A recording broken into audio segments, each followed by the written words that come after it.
पिछले 4500 साल पुराने इस पिरामिड के अंदर ऐसा क्या था जिसको सिर्फ देखने के लिए रिसर्चर्स ने एक रोबोटिक कैमरे को पिरामिड के अंदर भेजा, जो एक जगह पर आकर रुक गया क्योंकि अब उसके सामने पत्थर का एक स्लैब था। रिसर्चर्स का मानना था इस स्लैब के पीछे जरूर कोई ऐसा राज छुपा है।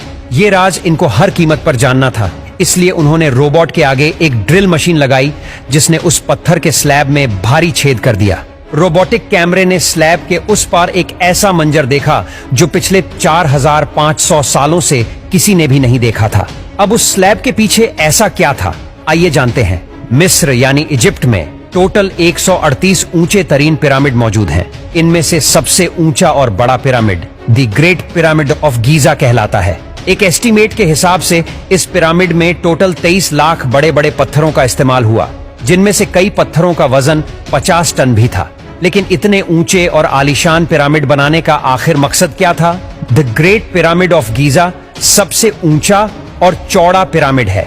उसके अंदर अभी तक 2 हिडन चैम्बर्स तलाश किए जा चुके हैं। एक को किंग्स चैम्बर और दूसरे को क्वीन चैम्बर का नाम दिया गया है। जब पहली बार किंग्स चैम्बर के अंदर रिसर्चर्स की टीम गई तो उन्होंने उसके अंदर एक ऐसी चीज देखी जो बिल्कुल भी एक्सपेक्टेड नहीं थी। जी हाँ, उनको वहां 4500 साल पुराना ग्रेनाइट से बना हुआ एक ऐसा ताबूत मिला जो अंदर से खाली था। लेकिन हैरान करने वाली चीज ताबूत का मिलना नहीं था, बल्कि एक्सपर्ट्स ये देखकर हैरान रह गए कि इस चेंबर में अंदर आने का रास्ता सिर्फ ये छोटा सा सुराग है जिसमें से इंसान भी मुश्किल से आ सकता है।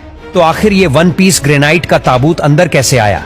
आखिरकार कई सालों की रिसर्च के बाद ये रिजल्ट निकाला गया कि पहले किंग्स चेंबर अंदर से बनाया गया और उसी वक्त ये ताबूत रखा गया था। उसके बाद चेंबर को सील करके सिर्फ ये छोटा सा सुराग छोड़ा गया।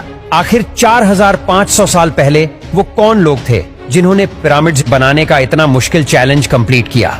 लेकिन एक्सपर्ट्स ने कई सालों की मेहनत के बाद कुछ ऐसा एविडेंस तलाश किया है। वहां मिलने वाले वर्कर्स की हड्डियों और स्केलेटन का मुआयना किया तो उनको एक खास चीज नजर आई। कुछ मजदूरों की हड्डियों पर चोट भी लगी थी और कुछ की सर्जरीज भी हो चुकी थी।